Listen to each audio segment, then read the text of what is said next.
আমাদের বিশেষ অসুবিধা, আমাদের মুসল্লিগণের ধরুন মসজিদে তা হচ্ছে না, পানির নামাজ পড়া বিশেষ অসুবিধা হচ্ছে। তা মসজিদের ভিতরে পানি ঢুকে গেছে, তা এখন সেগুলো আমরা বয়স্ক মানুষ আমরা কি করে নামাজ পড়বো। মসজিদে এবং রাস্তায় দাঁড়িয়ে থাকছে এক হাঁটু সমান জল, আর যার ফলে রীতিমতো ব্যাপক সমস্যায় পড়তে হচ্ছে মসজিদে যাওয়া মুসলিম সহ গ্রামের মানুষকে। এই ছবি মুর্শিদাবাদের বড়ুয়া ব্লকের সুন্দরপুর গ্রাম পঞ্চায়েতের বাদশাহী সড়কের ওপর বৈদ্যনাথপুর গ্রামের। বর্ষার বৃষ্টি একটু বাড়লেই নিকাশি ব্যবস্থার অভাবে গ্রামের প্রধান রাস্তা থেকে শুরু করে গ্রামের বড় মসজিদে দাঁড়িয়ে থাকছে এক হাঁটু সমান জল। আর এই সমস্যার কথা বারবার স্থানীয় প্রশাসনকে জানিয়েও মিলছে না কোনো সুরাহা। আর যার জেরে রীতিমতো ব্যাপক সমস্যায় পড়তে হচ্ছে মসজিদে যাওয়া মুসলিম সহ গ্রামের সাধারণ মানুষদের। যদিও সমস্যাটির কথা শোনার পর সুন্দরপুর গ্রাম পঞ্চায়েতের সদস্য দাবি করেন এই সমস্যা বহু বছর ধরে চলে আসছে। বিগত দিনে যে সমস্ত পঞ্চায়েত ভোট বা পঞ্চায়েত সদস্যরা গ্রামে ছিলেন তারা সমাধানের রাস্তা বের করেননি। যদিও বর্তমানে এবছর বর্ষায় জল জমার পরেই সমস্ত সমস্যার কথা বর্তমান পঞ্চায়েত ভোটকে জানানো হয়েছে এবং তারা দ্রুত সমাধানের আশ্বাস দিয়েছেন। যদিও গ্রামের বাসিন্দাদের দাবি পঞ্চায়েত দপ্তর থেকে ব্লক অফিস এমনকি থানাতে জানিয়েও মিলছে না সুরাহা। মূলত ব্যক্তিগত জমি জোটের কারণে গ্রামে নিকাশি ব্যবস্থার এই সমস্যা। অবিলম্বে এই সমস্যা সমাধানের দাবি তুলেছেন গ্রামের বাসিন্দারা। আমাদের বিশেষ অসুবিধা, আমাদের মুসল্লিগণের ধরুন মসজিদে উঠা হচ্ছে না, পানির নামাজ পড়া বিশেষ অসুবিধা হচ্ছে। এই আবার ধরুন এই চপ্পল ফপ্পল খুলে রাখছি, ভেঙে পালিয়ে গেছি, তা মসজিদের ভিতরে পানি ঢুকে গেছে, তা এখন সেগুলো আমরা বয়স্ক মানুষ আমরা কি করে নামাজ পড়বো। আমাদের নামাজ কীভাবে পড়বো? হ্যাঁ, পঞ্চায়েতে আল ছিল, কি হয়েছিল আমরা জানি না। পঞ্চায়েত আল ছিল, কিন্তু আমরা সেই অবস্থায় ছিলাম না। এটা প্রায় দেড় মাস 2 মাস হয়েছে। এই পানি যেসব রাস্তা ছিল এখন সেই রাস্তাগুলো বন্ধ করে দিয়েছে। আগে মোটক সে রাস্তাটা বন্ধ করে দিয়েছে। হ্যাঁ, এইটাই সমস্যা।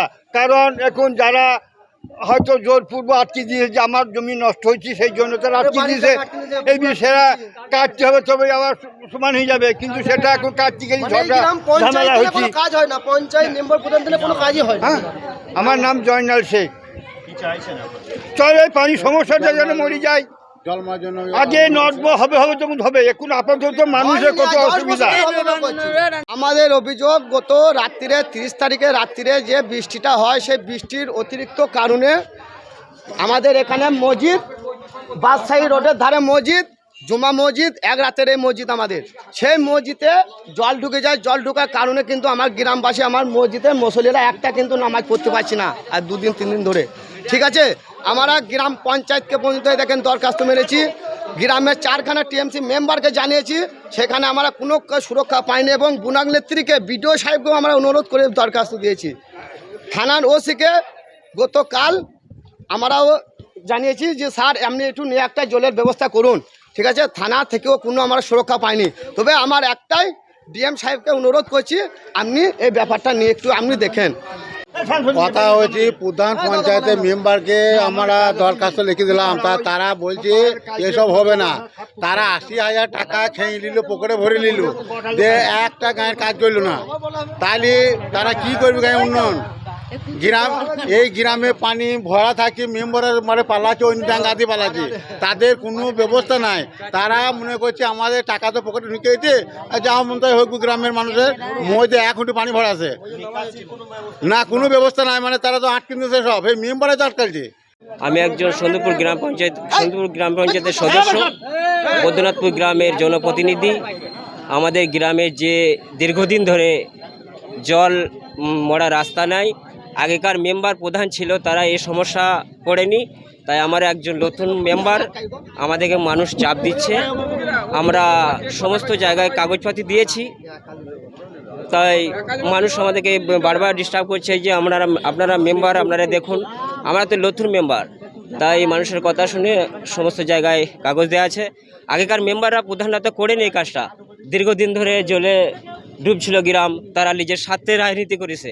আগেকার প্রধানও নিজের স্বার্থে রাজনীতি করেছে, আগেকার মেম্বারও স্বার্থে রাজনীতি করেছে, তারা বাড়ি গাড়ি করেছে। আর আমরা তো নতুন, আমরা তো কিছু জানি না। সমস্যা সমাধান করার জন্য আমি কাগজ পাঠিয়েছি, এই বলে প্রধানকে বলা হয়েছে। নতুন প্রধান, সেও ব্যবস্থা নিচ্ছে এই ব্যাপারে। বড়ুয়া থেকে উম্মার শেখের রিপোর্ট, চেতনা নিউজ।